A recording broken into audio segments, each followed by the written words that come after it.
Inyo kaalaman, ang Pinsama po ay pang 7 taon na po ito na tayo po ay nagdaraos ng ganitong paligsahan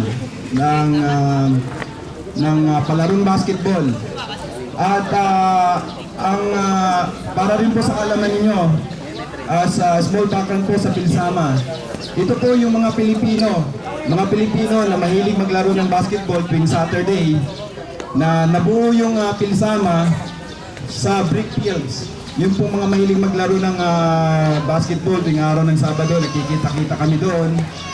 At napag-isipan po namin na bakit hindi natin gawing isang samahan ito upang hindi lang maging outlet ng ating yung mga nahihirapan sa trabaho dyan, mga nape-pressure sa trabaho, nape-pressure dahil malayo sa kanilang mga pamilya.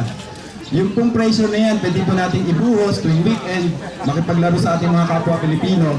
At the same time po, magkaroon tayo ng mga kakilala, mga kaibigan dito sa Malaysia. Lalong-lalo na po yung mga bagong dating dito na mga nagtatrabaho sa Peninsulang Malaysia. At sana po itong ligang ito, kamukha po ng mga nakakaraang liga, maging mas maayos, mas masaya, at maging gabay po ng bawat isang player na narito ngayon. Yung pong luma at bagong miyembro ng Pinsama, itatakbo ninyo sa isip ninyo na ang basketball, pampalipas ng oras natin dito sa Malaysia habang nagtatrabaho tayo. This is supposed to be a friendly game. At ang ideals po ng Pinsama, win more friends, not win more enemies. Salamat po at tulad sa Pinsama Friendship Day.